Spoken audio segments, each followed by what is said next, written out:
আসসালামু আলাইকুম প্রিয় দর্শক, আজকের রেসিপি শাপলা ফুলের ডাঁটা ও লেট্টে শুঁটির ভুনা। কে কে পছন্দ করেন আমাকে কমেন্টে জানাবেন। আমার খুবই ফেভারিট একটা রেসিপি। শাপলা ফুলের ডাঁটা খেতে আমার খুব ভালো লাগে। সারা বছর পাওয়া যায় না, বর্ষাকালে টুকটাক পাওয়া যায়, গ্রামে গঞ্জে বেশি দেখা যায়। একটু লম্বা লম্বা করে কেটে নিব আর খোসাটা ছাড়িয়ে নিব।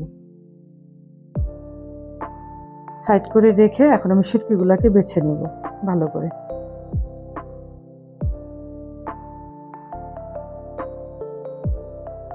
ডুমো ডুমো করে কেটে নেব। গরম পানিতে ভিজিয়ে রাখবো। আর শুটকিতে কিন্তু অনেক বালু থাকে, গরম পানিতে ভিজিয়ে রাখলে বালুটা ছেড়ে যায়। এটা আমি আগেই ধুয়ে নিয়েছি আপনাদের দেখানোর জন্য, আরেকবার ধোয়াটা দেখালাম। এখন সেই ডাঁটাগুলো গরম পানিতে সিদ্ধ করে নেব কিছুক্ষণ, কয়েক মিনিট।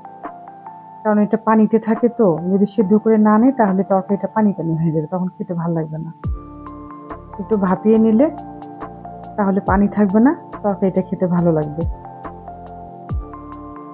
পানিটা ঝরিয়ে নেব।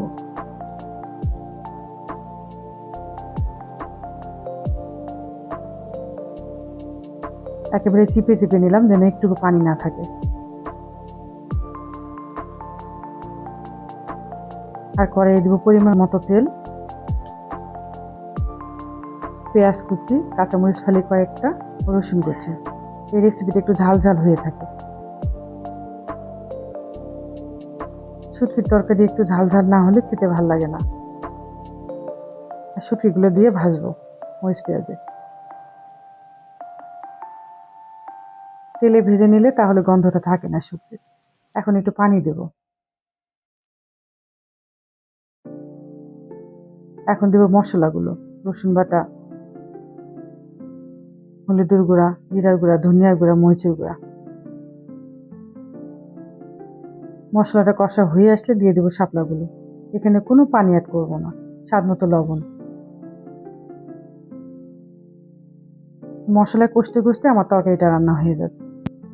আমার বিশ্বাস রেসিপিটা আপনাদের খুব ভালো লাগবে। দেশি রান্না, দেশি স্বাদ। আমাদের বাংলাদেশের প্রিয় খাবার শুটকি। বাঙালিরা শুটকি খেতে খুব ভালোবাসে। এখন এক প্লেট ভাত নিন আর এই তরকারি নিয়ে বসে পড়ুন, মজা পাবেন খেয়ে। আর ভিডিওটি ভালো লাগলে বেশি বেশি শেয়ার করবেন, অন্যকে দেখার সুযোগ করে দেবেন। আর পেজে ফলো, চ্যানেলে সাবস্ক্রাইব করুন। ভালো থাকবেন, সুস্থ থাকবেন। আল্লাহ হাফেজ।